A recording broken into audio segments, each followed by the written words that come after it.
Farewell Past. Farewell Past was a song that almost didn't happen. We were outside of like a coffee shop kind of area. Beer punks, coffee shop, and Fort Lauderdale.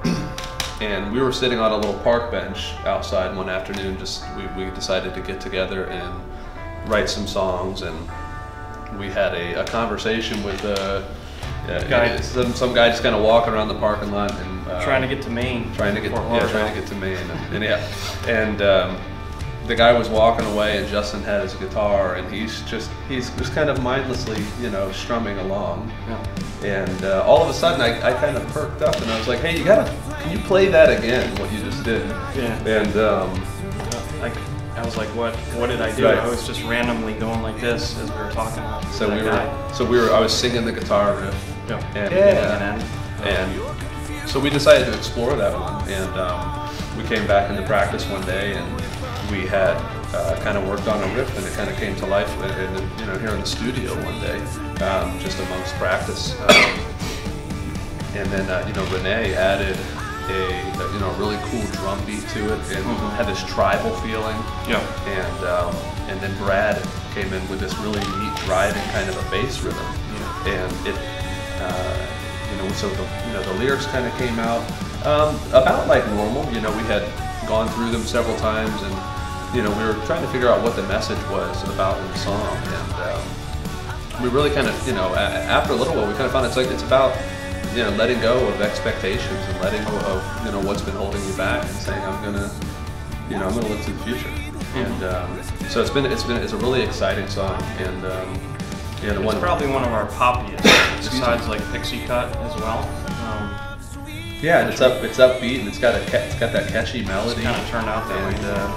Yeah, and so when we got in the studio, it really kind of came to life with some of the effects. James Paul Wisner added some really cool sitar kind of effects and stuff in it. So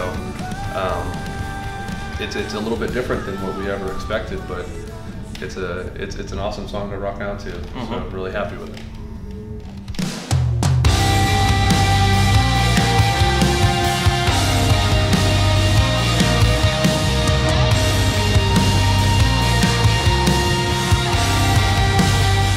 Defiance musically, that was a riff that I think I sent, and just Renee was like, "That's cool. That sounds like old Metallica." And then we kind of put it away for a while, and then I remembered I did that, brought it back. You guys listened to it. It was one that kind of, I would say not right away. We were like, that's definitely a song. Took a little bit, because it's probably our heaviest besides Anchor's Gone.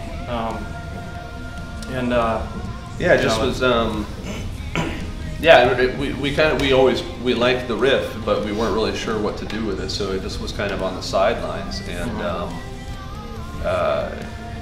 I must have been listening to some music, but I was in the yard one afternoon, and my son, and I'm sure he's going to hate me for this, but when he sees it, but my son, he was acting up, and so he had to go to his room for a timeout. And I made a comment to my wife, and I said, it's a small price to pay for defiance, for him, because it's just it's a little short punishment.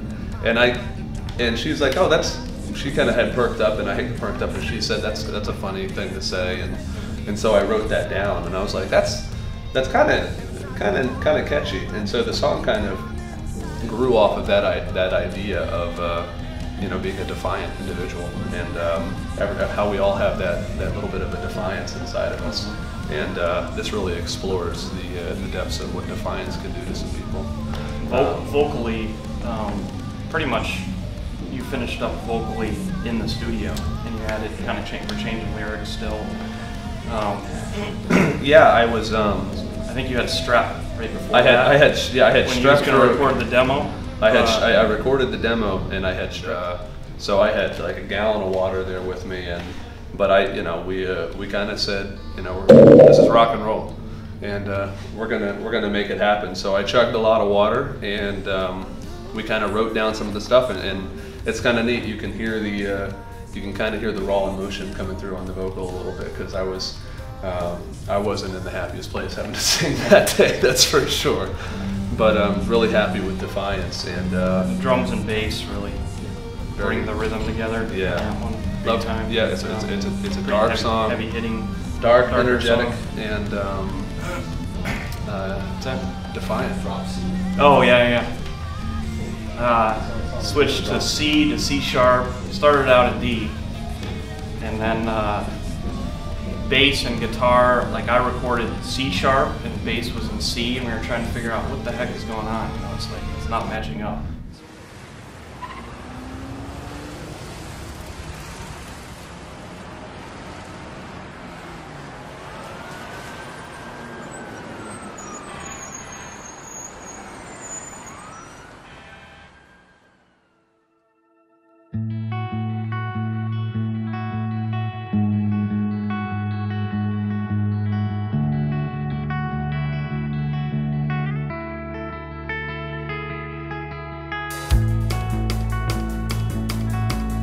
So calling out, that was actually started probably 2-3 years ago, and we had actually a completely different lineup then, and I was proposing kind of to, you know, let's turn it into a new song, and that was always one that even back then people were like, you know, is that really a song? I don't know if that sounds like a chorus, and it kind of stayed the same. I wrote it on acoustic, you know, the guitar parts and kind of the skeleton of the song, and it didn't actually change that much once we had the new lineup and you guys, and yes, you know, again, I had to kind of sell you guys on it. Right. It's kind of a unique I remember sound. I remember the first couple times I heard the song, you know, really wasn't sure about, you know, which direction to take it, and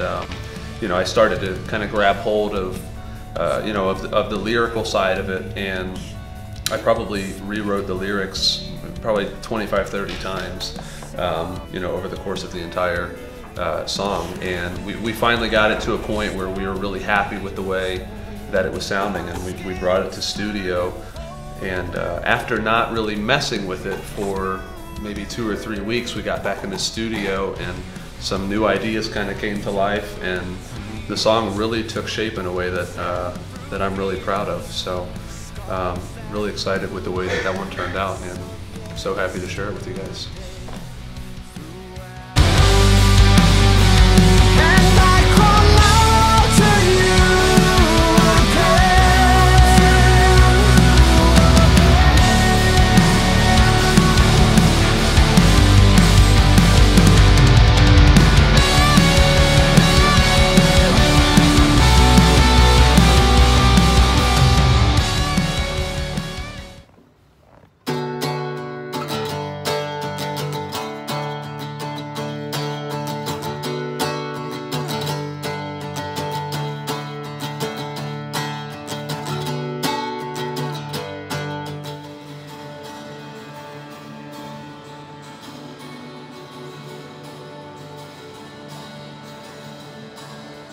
So Just a Little Story came about one night.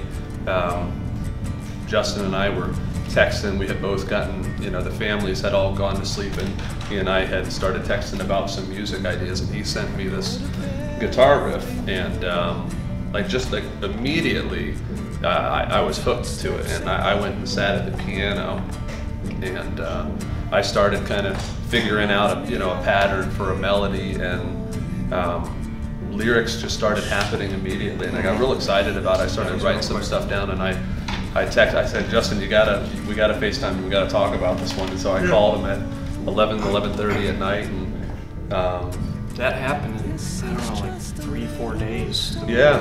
Most of the song was done, and I remember it just kind of came out after I dropped my kids off for the first day of school. I came home and I was like, I really want to play guitar, and I just.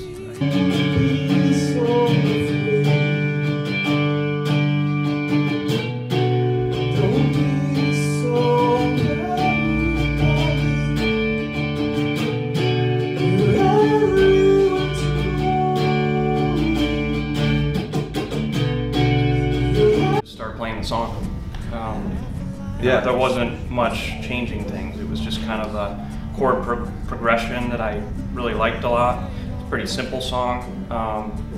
It's our first acoustic song, and I just did that same chord progression and then kind of changed down to another one, and it melded together well. And you know, it was a nice moment for us in the writing process too, because we really kind of found, you know, what our message is a little bit.